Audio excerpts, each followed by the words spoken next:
दर्शको नमस्कार. के न्यूजमध्ये आपल्या सर्वांचं सहर्ष स्वागत. जिल्हा परिषद पंचायत समितीसाठी दिनांक 7 फेब्रुवारीस मतदान तर 9 फेब्रुवारीस मतमोजणी होणार आहे. आणि याच पार्श्वभूमीवर आम्ही जिल्ह्यातील विविध दिग्गज नेत्यांना भेटतोय, त्यांच्या असणाऱ्या प्रतिक्रिया जाणून घेतोय.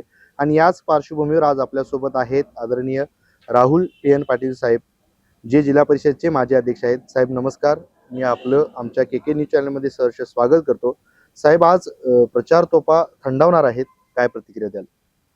आज खरं तर प्रचाराचा शेवटचा दिवस आहे आणि एकंदरीत आमच्या करिर विधानसभा मतदारसंघामध्ये जर परिस्थिती बघितली तर आमचं राष्ट्रवादी काँग्रेस पक्षाचे आणि भाजपची युती झालेली आहे.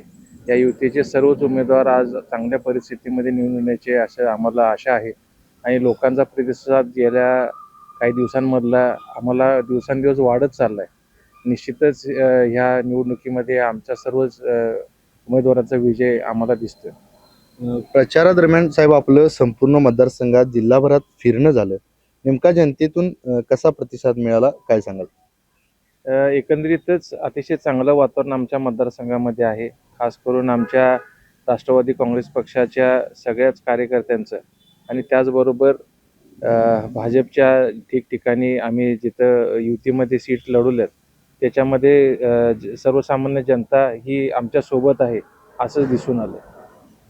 खरं बघायला गेलं तर या निवडणुकीत आपल्याला आपल्या घरात देखील उमेदवारी घेता आली असती, निवडणूक लढवता आली असती, पण तुम्ही तसं न करता सर्वसामान्य कार्यकर्त्याला उमेदवारी दिलात, काय सांगाल याबद्दल? त्याच्यामध्ये स्वर्गीय PN साहेबांचे आमच्यावर जे संस्कार झालेत त्याच्यामध्ये साहेबांनी नेहमीच कार्यकर्त्यांना प्राधान्य देऊन कार्यकर्त्यांना बळ द्यायचं काम केलं आणि तोच विचार आम्ही पुढे घेऊन ह्यावेळी निवडणुकीमध्ये आमच्या घरात उमेदवारी न देता कार्यकर्त्यांना बळ द्यायचा आम्ही निर्णय घेतला.